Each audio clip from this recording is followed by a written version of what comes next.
संगम युग का छोटा सा युग, तो थोड़ा समय, संगम 100 साल का कहते हैं, इसके अंदर हम 5000 वर्ष की कमाई करते हैं। तो इस छोटे से समय की भी एक वैल्यू है। संगम युग का समय धन, और उसके लिए बाबा हमें कहते हैं इस समय आप जितना भी ऊंच बनना चाहो, जितना भी श्रेष्ठ बनना चाहो, अभी तक तो लक्ष्मी नारायण के सिवाय कोई इसकी टीच नहीं हुई है ना, तो आप जितना भी श्रेष्ठ बनना चाहो बन सकते। क्यों? क्योंकि भाग्य विधाता बाप हमारा हो गया।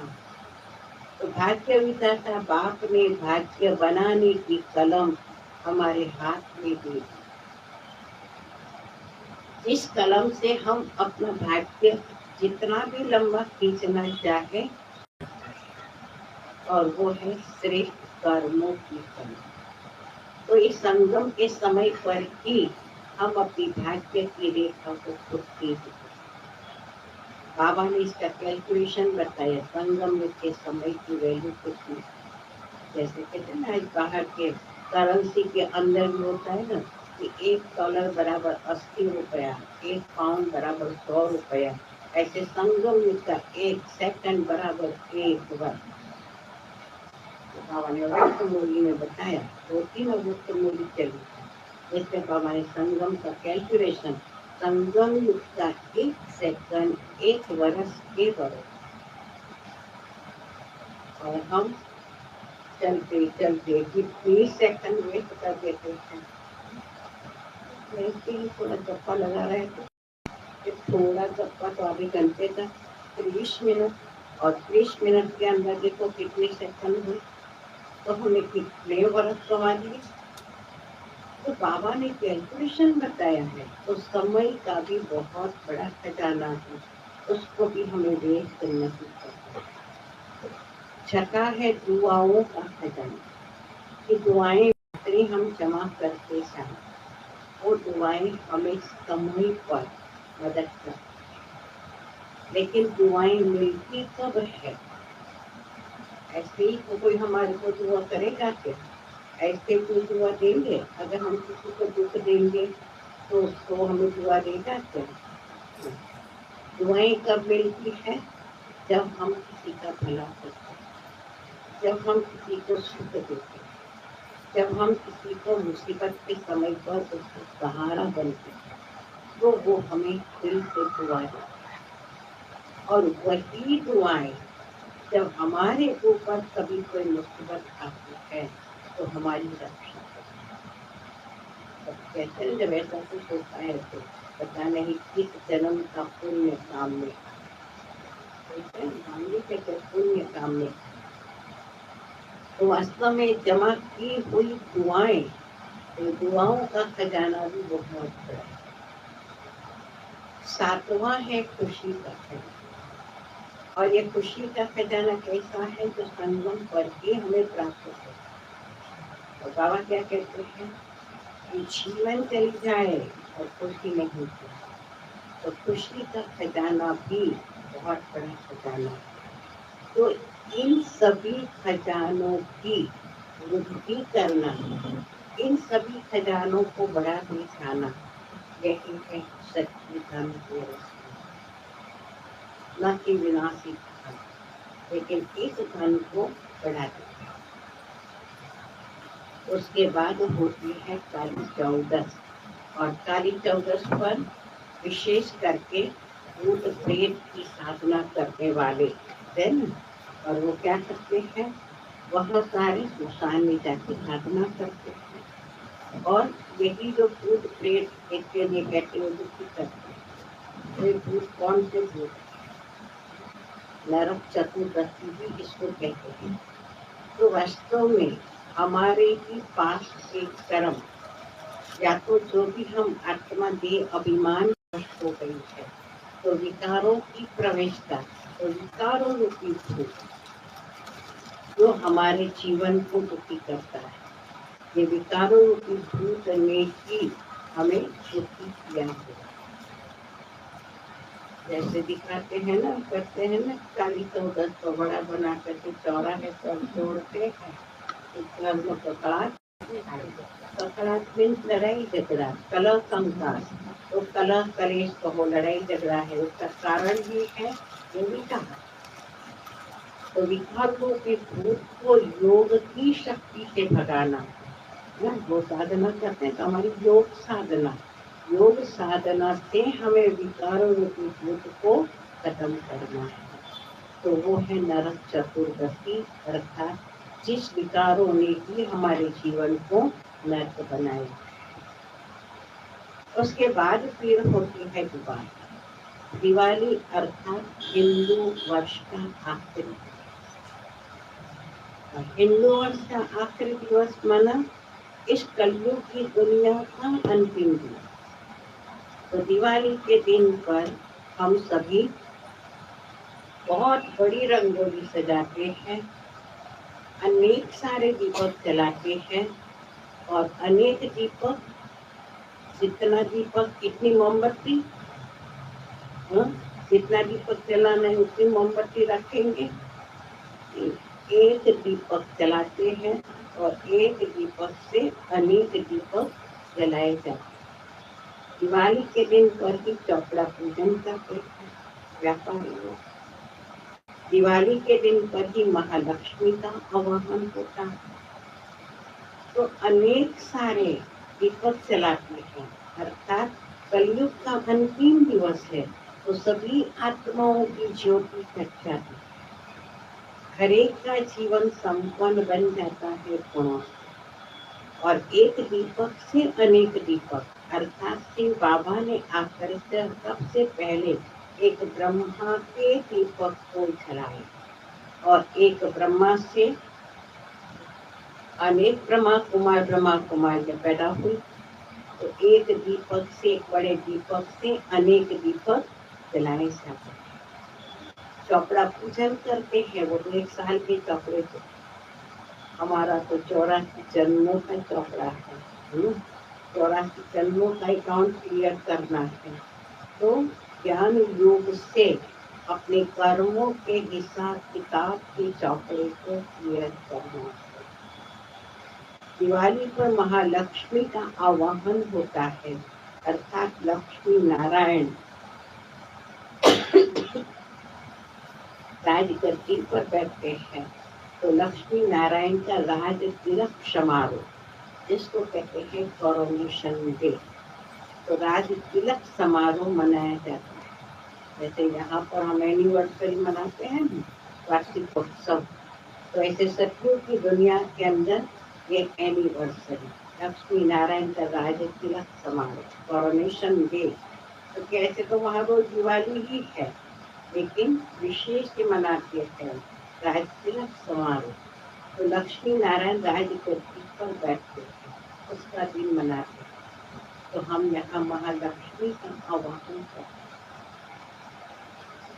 दिवाली हमारे यज्ञ के अंदर बहुत मायने रखती है, क्योंकि हमारे यज्ञ का अगर एक ऑफिशियल स्थापना दिन पर तो दिवाली।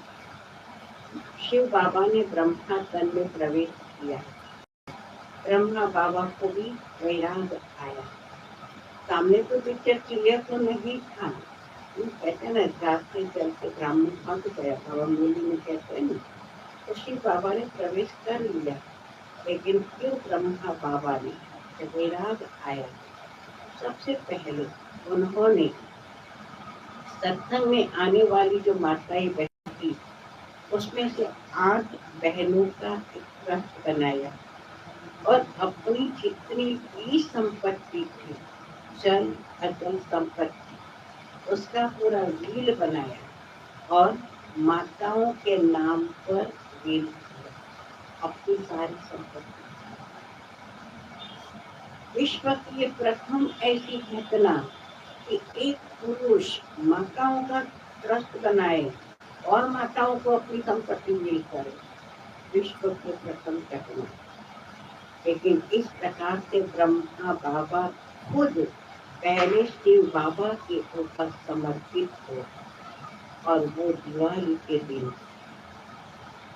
दूसरा, यज्ञ में उस समय पर जो भी माताएं बहनें आती थी, सत्संग, सबको सत्संग ही बोलते थे ना, दादा का सत्संग, दादा का सत्संग। तो जो भी माताएं बहनें आती थी सत्संग के अंदर, जिसके अंदर आज हम दादिया दादिया शब्द यूज करते, तब तो उन्हों की आयु कितनी थी? एक एक दादियों की आयु कितनी थी?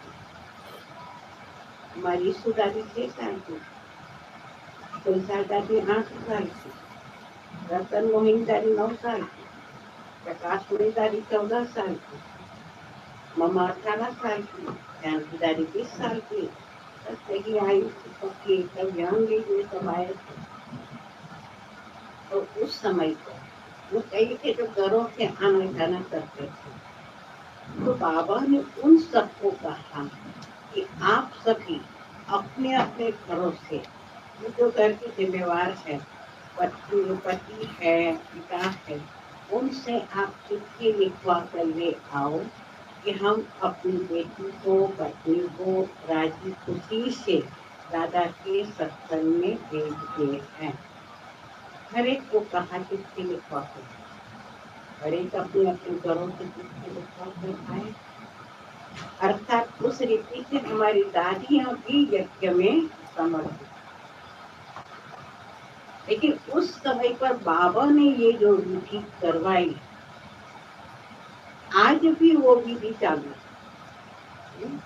क्योंकि बाबा तो चाली जाननहार है ना कि बाबा तो कल कोई ऐसा ना कहे कि ब्रह्मा कुमारी वाले हमारी बच्ची को भगा कर ले गए।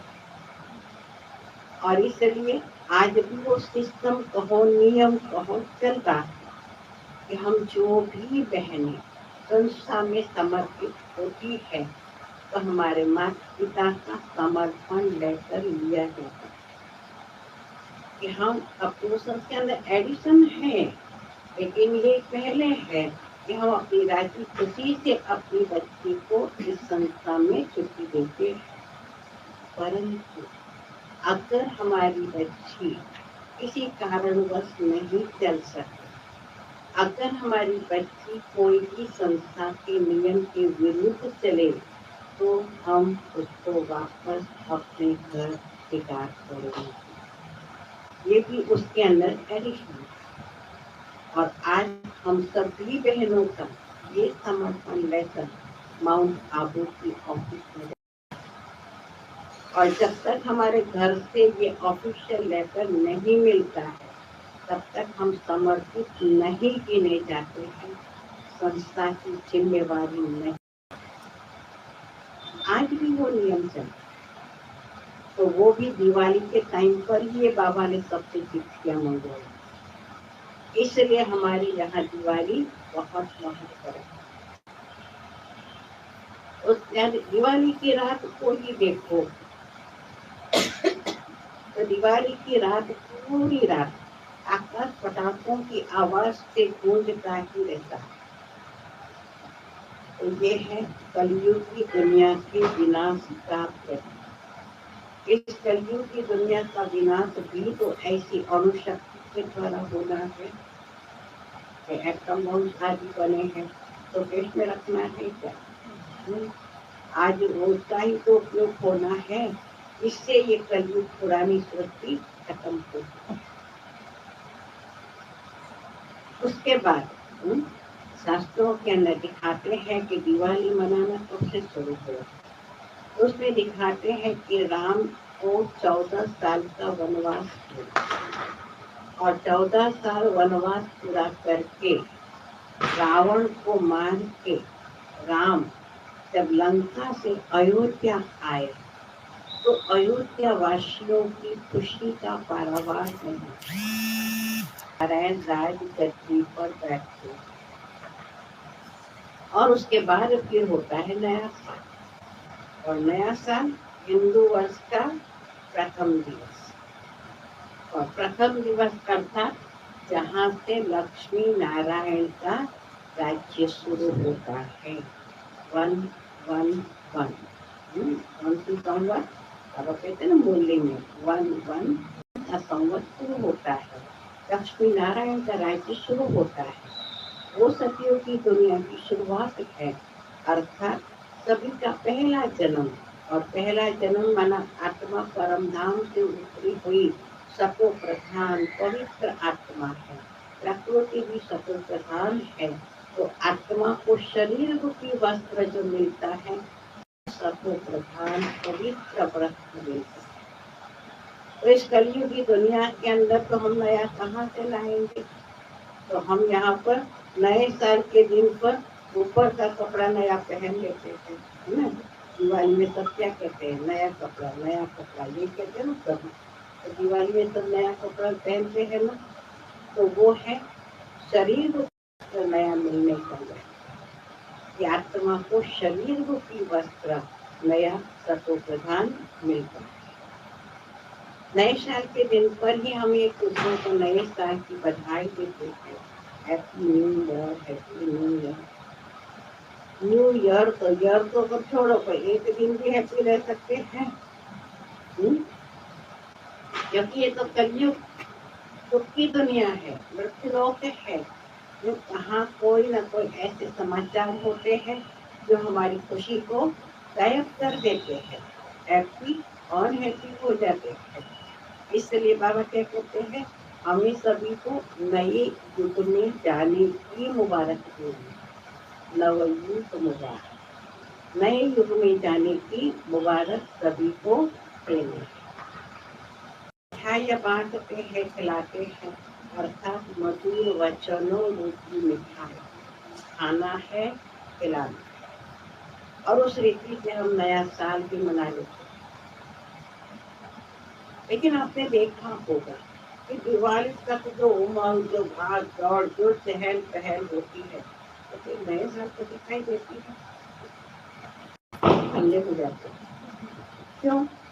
क्योंकि वो नया सतयुग शुरू हो गया ना। तो यहाँ हम संगम पर सतयुग की दुनिया में जाने की दौड़ भाग करते हैं। तो सतयुग में तो बाबा कहते हैं आराम ही आराम है, सतयुग में तो आराम ही आराम है।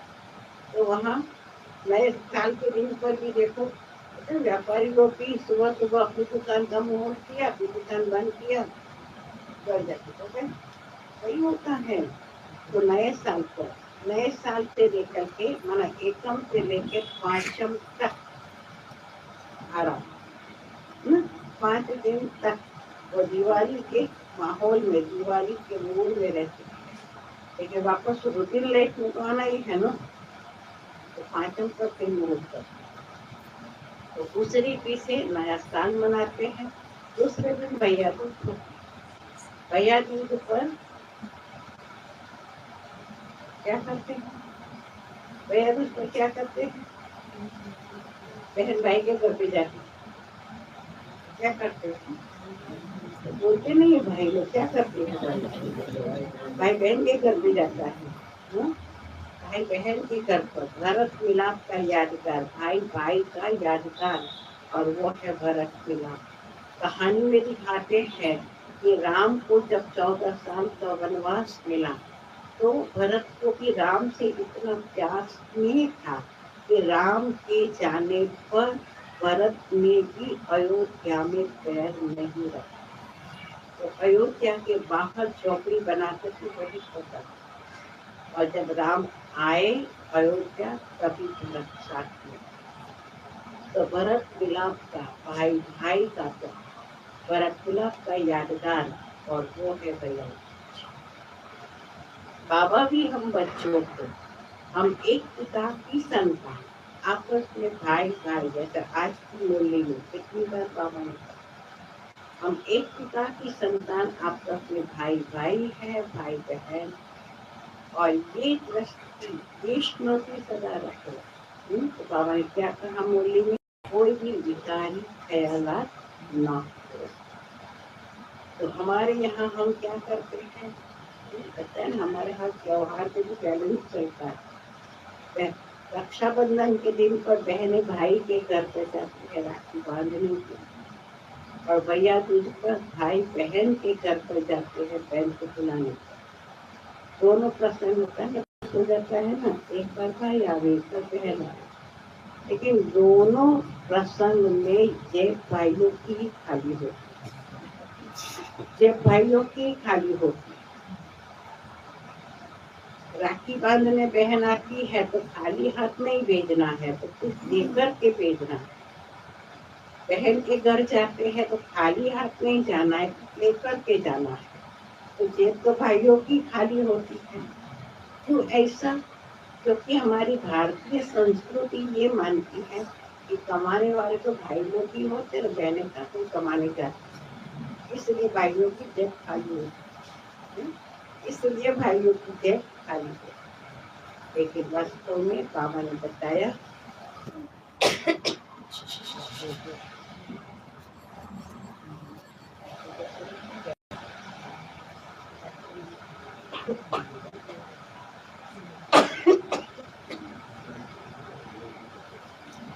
तो विशेष करके बाबा जो हम बच्चों को समझाते हैं तो वो है भरत मिला भाई भाई के स्नेह स्वरूप में हमें टिकना है, एकाग्र होना है।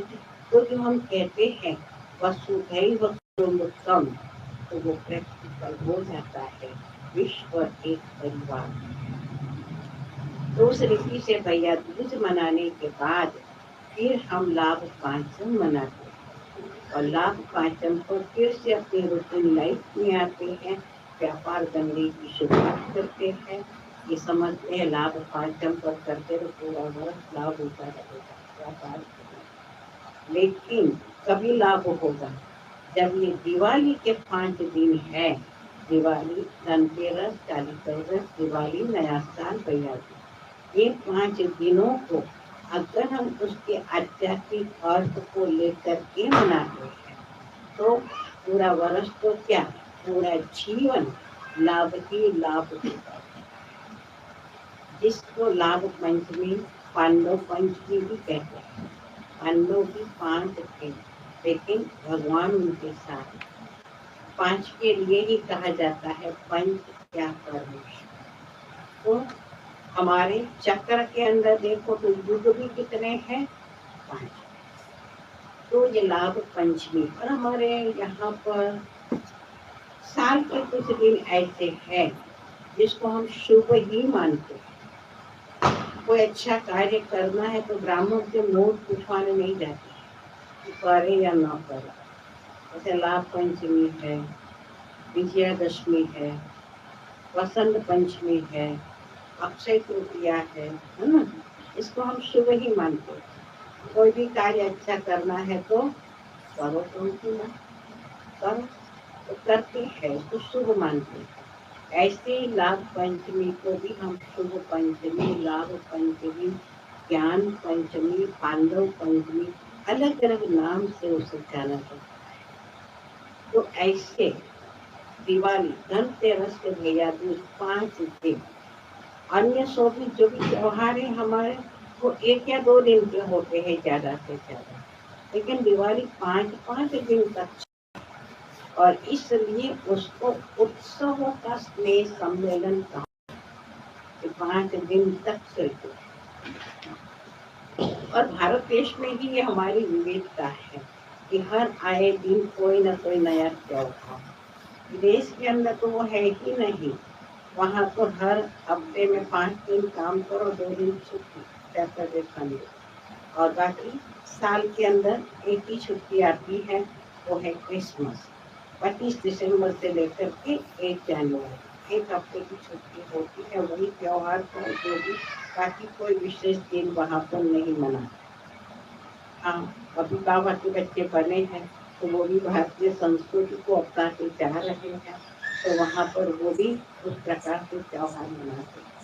बाकी विदेशी कल्चर के अंदर कोई त्योहार नहीं। तो ये हमारे भारत की विविधता है। तो आप सभी को भी विशेष दिवाली की, नए साल की, भैया दूज की, त्रिमूर्ति दिवस बहुत बहुत बधाई हो, बधाई हो, बधाई। और इस साल का जानते हैं हमारे हिंदू कैलेंडर कैसा होता है, कोई एक तिथि डबल आती है तो एक तिथि गुम हो जाती है। ऐसे इस बार भी है, 20 तारीख को दिवाली है, 21 तारीख खाली है, 22 तारीख नया साल है और 23 तारीख भैया दूज भी है, तो गुरुवार की प्रकार से विशेष ऐसे हम दिवाली मनाएंगे। बाकी विशेष दूसरा है कि हमारा गुजरात लेवल पर जो विश्व प्रोजेक्ट बना हुआ है वो 3 मास का प्रोजेक्ट बना है और वो अभी अक्टूबर मास से शुरू हो रहा है। और वो पहला प्रोजेक्ट है billion minutes of peace. Billion माना कितना, पहले तो वही बात है कि बिलियन किसको कहते हैं। आगे हमारा एक प्रोजेक्ट चला था 1986 में और वो था मिलियन मिनट्स ऑफ पीस, अर्थात शांति के लाखों क्षण। तब लोगों से ऐसे ही शांति का दान कलेक्ट किया था। लेकिन वो प्रोग्राम हमारा वर्ल्ड लेवल पर चला था और जिसके अंदर जब यूनो के अंदर पूरी रिपोर्ट की गई तो यूनो के द्वारा हमारी बातचीत को international peace award peace messenger के नाम से नवाजा गया और संस्था का बहुमत। तो उसी से वो जो है 1986 की। उसके बाद एक और प्रोजेक्ट चला था 2001 में, कल्चर ऑफ पीस। उस समय पर भी लोगों से शांति का दान लिया गया, शांति की संस्कृति। अभी ये प्रोजेक्ट वो तो वर्ल्ड लेवल पर, लेकिन ये प्रोजेक्ट गुजरात लेवल पर बना है। बिलियन मिनट, बिलियन माना 100 करोड़, तो 100 करोड़ शांति की क्षण हमें इकट्ठी करना होगा। 100 करोड़ कहाँ से लाओगे हम, कहाँ से लाएंगे, होगा होगा। और वही इसमें गुजरात वाला ही करवाना 100 करोड़ मिनटों में दान लेना हो सकता है, क्या समझ हो सकता है, हो सकता है। एक सेकंड बराबर 1 वर्ष तो हम अपन तो कई कैलकुलेशन होता है ना, इस पर भी तो कैलकुलेशन होता है ना। तो 100 करोड़ जो गुजरात लेवल पर करना है तो उसके अंदर फिर हर एक को टारगेट किया गया है। हमारे गुजरात के टोटल 13 सब जोन है, तो हर एक सब जोन को संख्या दी गई है कि ये सब जोन इतना करेगा। सब जोन में जितने सेंटर से जितना बड़ा सब जोन है उसी अनुसार उसको टारगेट किया गया है। तो हमारे सूरत वलसाड़ बारडोली सब जोन को 10 करोड़ का टारगेट दिया। ये हम लोगों को 10 करोड़ मिनट इकट्ठी करनी और 10 करोड़ सूरत वलसाड़ बारडोली कहाँ से करेगा। अगर हम भी बोले हाँ करना है तो वलसाड़ वाले सोचेंगे तो सूरत वाले करेंगे, सूरत वाले सोचेंगे वलसाड़ वाले करेंगे। तो फिर वैसे जैसा हो जाए वो अकबर की कहानी की तरह कि कभी एक लोटा दूध डालेंगे तो कभी पानी डाल के आ जाएंगे। इसलिए हमने भी क्या किया है फिर कि हर एक सेंटर को सेंटर वाइज दे दिया है कि हर एक सेंटर को कितना कलेक्ट करना है। एक सेंटर को उसी प्रकार से उसका टारगेट किया गया और ये प्रोजेक्ट हमारा शुरू हो रहा है 24 अक्टूबर जो यूनो दिवस है, उस दिन उसका लॉन्चिंग होगा और वो फिर 21 दिसंबर 59 डेज 59 दिवस સુધી આપણો આ પ્રોજેક્ટ ચાલશે। जिसमें हर एक खास फॉर्म छपवाई जाएंगे। अभी 1-2 दिन के अंदर वो फॉर्म आ जाएंगे। अभी तो साइंस है तो ऑनलाइन भी हम फॉर्म भरवा सकते हैं और वो फॉर्म के अंदर हर एक से ये कमिटमेंट लिया जाएगा कि आप कितना करेंगे। होता है तो एक व्यक्ति कहता है कि मैं हर रोज आधा घंटा 1 मास तक करूँगा, आधा घंटा वाला 30 मिनट 30 दिवस करता है तो 900 मिनट तो हो गई, 900 मिनट तो हो गई।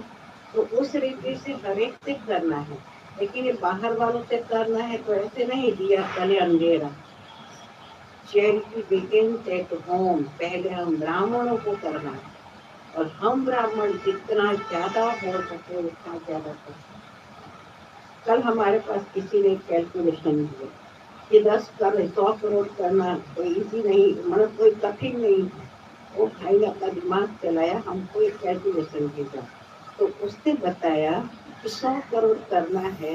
अभी हमारे बीच के भाई बहने कितने हैं, तो उसने बताया कि इतने हैं, मतलब वो तो गुजरात के ही। तो उसने बताया गुजरात के हमारे इतने भाई बहने इतने हजार है। एक एक ब्राह्मण रोज का 8 घंटा करता है। सुनो वो भाई का कैलकुलेशन कि एक एक ब्राह्मण रोज का 8 घंटा करेगा जानकी का दान, तो उस हिसाब से 85 करोड़ तो हो जाता है।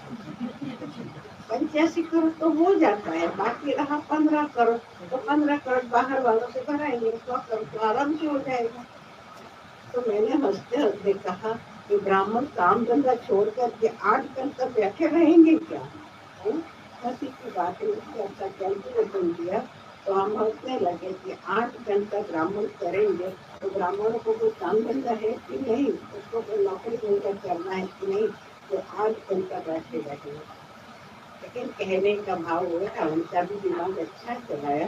लेकिन कहने की बात ये है कि इसी प्रकार से हमें सभी से तो शांति का दान, तो पैसा इकट्ठा करने की तो बात नहीं है कि लोग सोचेंगे, लोगों को शांति की आवश्यकता है, तो शांति का दान हमें लेना है। उनको शांति क्या है समझाना है। वो जो फोल्डर बनेगा उसके अंदर भी शांति कैसे हम दान करते हैं सारा बताया। कोई प्रेयर करता है अपनी रीति से, तो वो भी शांति में आ जाता है। तो उस प्रकार से वो शांति का दान तो फॉर्म भराएंगे। आप अपने संबंध संपर्क में करवा सकते हैं, आप जहाँ रहते हैं अपनी सोसाइटी में कर सकते हैं, आप कोई बिल्डिंग में रहते अपार्टमेंट तो वहाँ उनसे करवा सकते हैं। कि माताएं महिला मंडल होता है, भजन मंडली होती है, उसमें संपर्क कर सकते हैं। जो भी जो नौकरी में होते हैं तो ऑफिसर कार्य से कर सकते हैं। व्यापारी वाले अपने व्यापारी आलम से कर सकते हैं। स्कूल के बच्चों को स्कूल कॉलेज के बच्चों से करवा सकते हैं। उस रीति से हमें संबंध संपर्क उसका पूरा डिटेल समझाया हुआ है बुलेटिन के अंदर कि कहाँ कहाँ कॉन्टेक्ट करके हम करवा सकते हैं। पूरा उसका बुलेटिन भी आया हुआ है।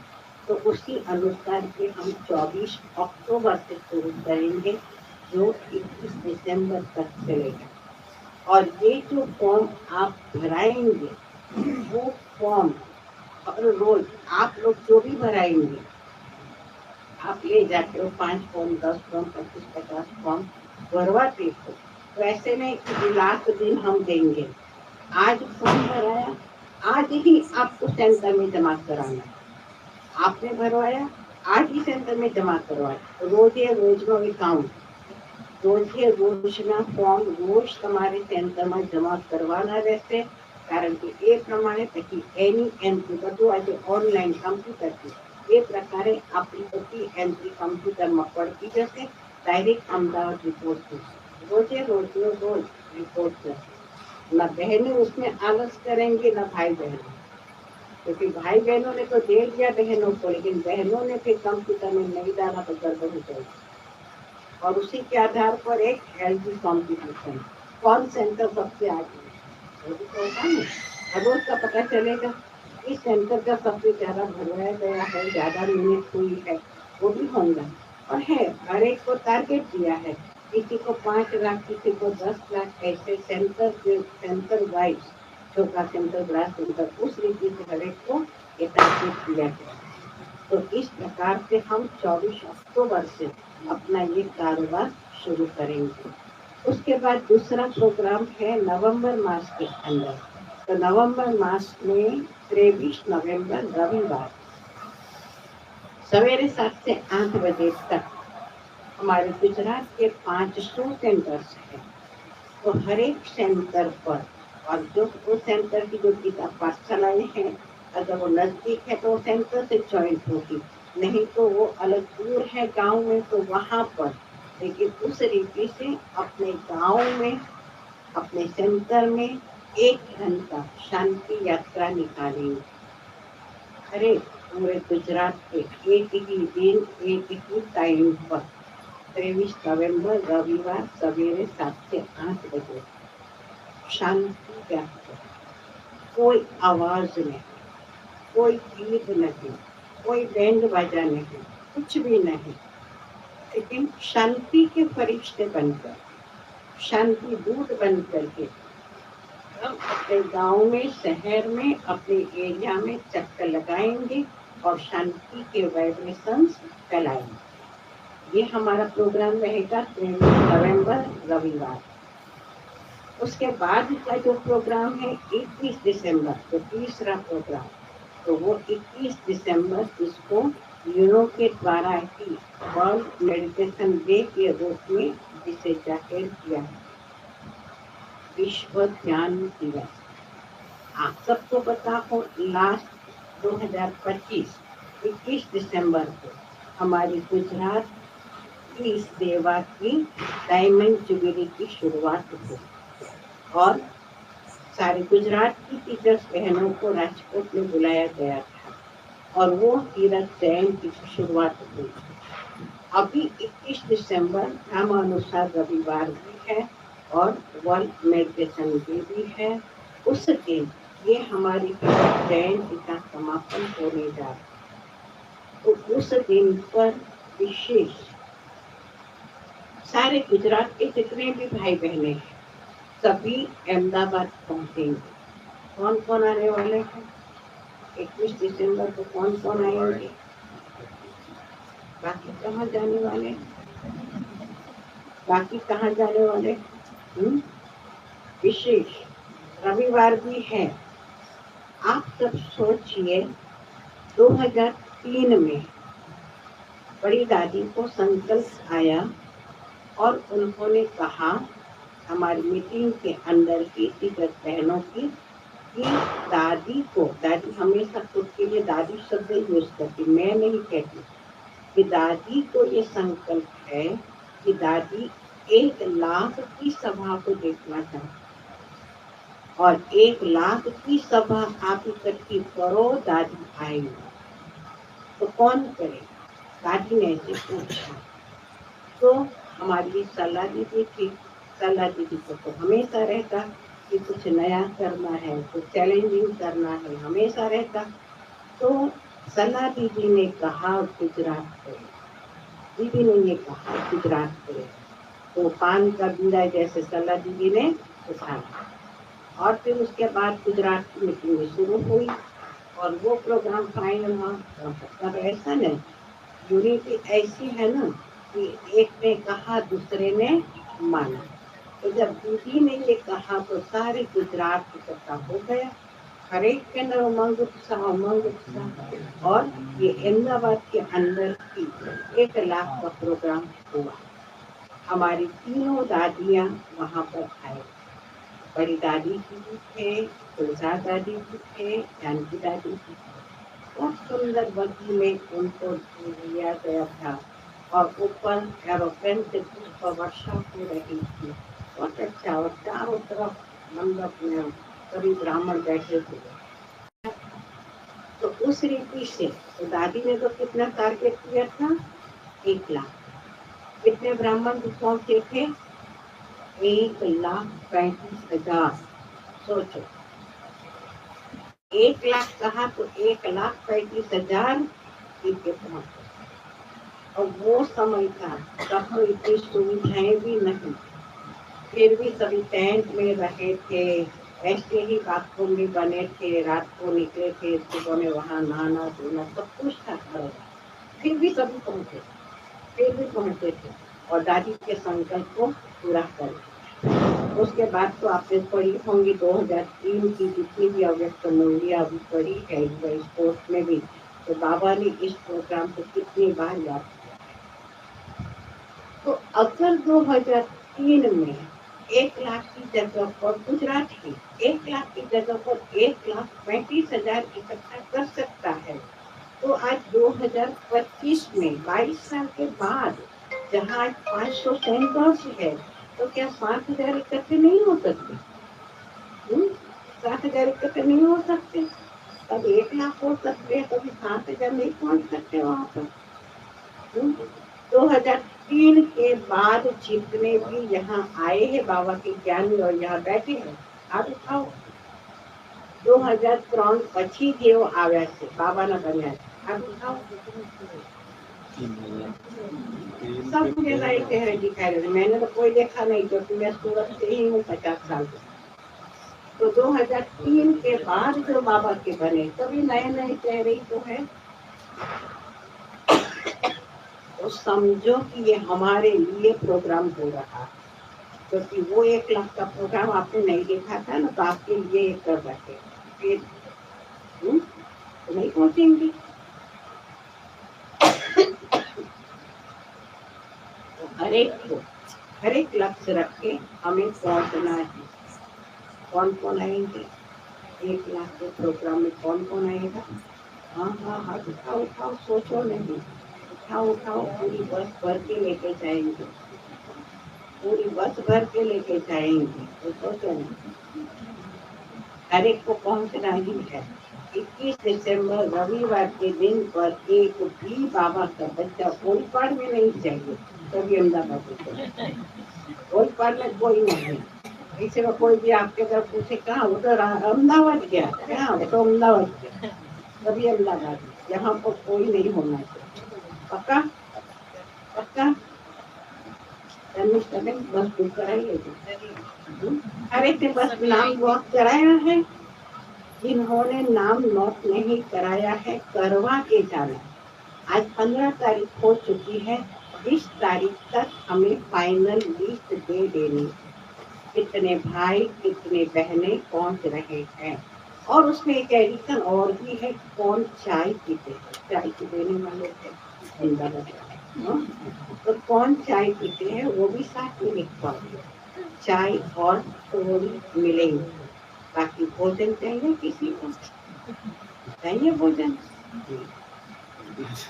नहीं आपको चाहिए नहीं चाहिए लेकिन मैंने अपनी तरफ से जब हमारी पहली मीटिंग हुई और उस समय पर जब ये चर्चा चली तो यही सोचते सूरत संसार दूर से इतना आते हैं भोजन हमने कहा कि हमको भोजन नहीं चाहिए हम खुद का भोजन खुद लेकर के आएंगे।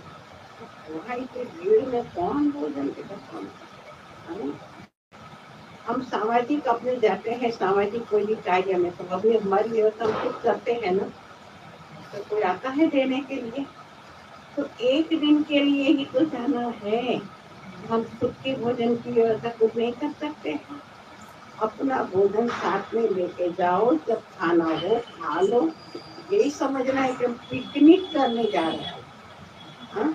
और अच्छी स्लीपर कोच वाली बस ही कराएंगे ताकि किसी को बैठ नहीं सकते सोना है तो थोड़ी समझना है पिकनिक करने सवेरे निकलेंगे 2 बजे तक पहुंचेंगे फिर आज शाम को 4 से 8 का प्रोग्राम है 4 से 8 का प्रोग्राम अटेंड किया और 8 बजे प्रोग्राम पूरा करके वापस बस में बैठो सवेरे अमृत वेले घर हो गया ना।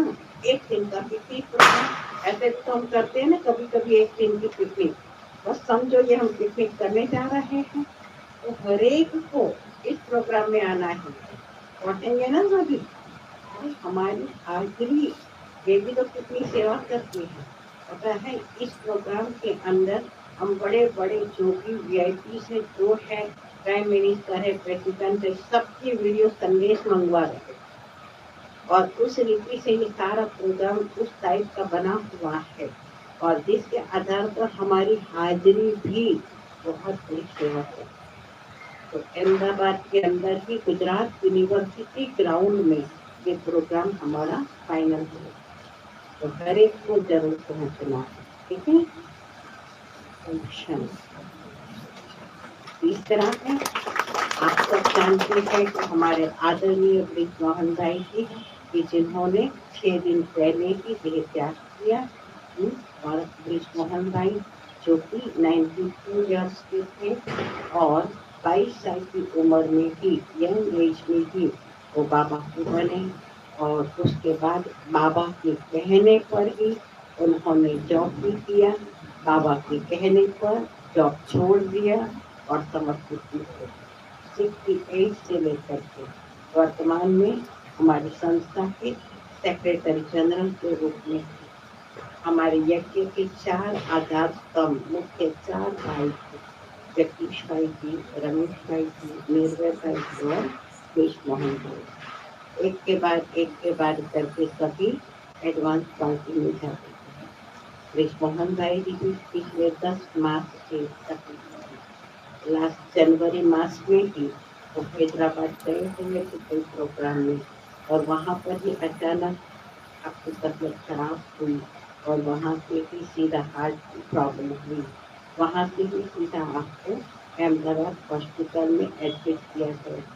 वहाँ पर 7 मास हॉस्पिटल में रखे और वहाँ पे ट्रीटमेंट चलती रही।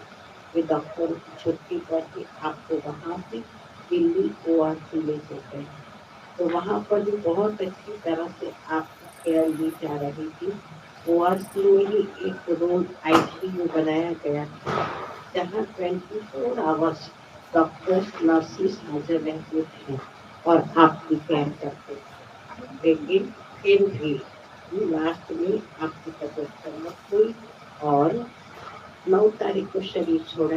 7 तारीख रात्रि को अचानक तबीयत ज्यादा खराब हुई और आपको वहाँ मानेसर में भी हॉस्पिटल में एडमिट किए और 9 तारीख गुरुवार सवेरे 10:30 बजे आपने अपने पार्थिव देह का त्याग। लेकिन उसने बहुत अच्छी बात तो उनके संदेश के द्वारा सुनी, जिसमें बताया कि उनको भी ऐसे था कि मुझे और ठीक होना है और ठीक होना है। लेकिन बताया कि बाद में संकल्प चेंज हो गया कि अभी मुझे इस शरीर में नहीं रहना और अब मुझे जाना है। और उन्होंने जब अपने मन के संकल्प से सोच लिया, बाबा ने भी अपने पास बुलाया और 9 तारीख को आपको पार्थिव देह का त्याग किया। लेकिन वो समय था जबकि हमारी आबू के अंदर इंटरनेशनल ग्लोबल समिट चल रही थी और इसलिए आपकी बॉडी को एक दिन वार्ड में रखा गया और बाद में आप लेकर के आए और 12 तारीख दोपहर को वो ग्लोबल समिट समाप्त हुई और शाम को आपका अंतिम संस्कार और उसके बाद फिर शाम को 7 बजे भोग भी लगाया गया। तो विशेष हमारे ऐसे वडील भाई जिसको कहो और उन्होंने भी यज्ञ के साथ विदाई दी और इसलिए इस बार दिवाली पर भी बल हम दिवाली के निमित्त भोग तो बाबा को तो लगता ही है, तो दिवाली के निमित्त भोग क्लास आदि का है, बाकी कोई प्रकार का सेलिब्रेशन नहीं रखता। तो बाबा को भोग के साथ कराएंगे और सब कुछ होगा। ठीक है।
पंचेंद्रिय का छोड़ दे बंधन, तन से तू हो जा समर्पण।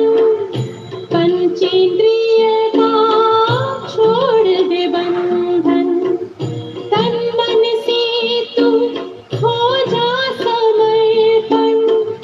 दिव्य ज्योतिर्मय देह धारण कर, बाबा के पास जा होके मगन। प्रेम की डोर में मोती पिरो के, प्रेम की डोर में मोती पिरो के, कर ले सच्चा श्रृंगार। उड़ जा प्यारे वतन में, नीले अंबर के उस पार, नीले अंबर के उस पार। पंछी रे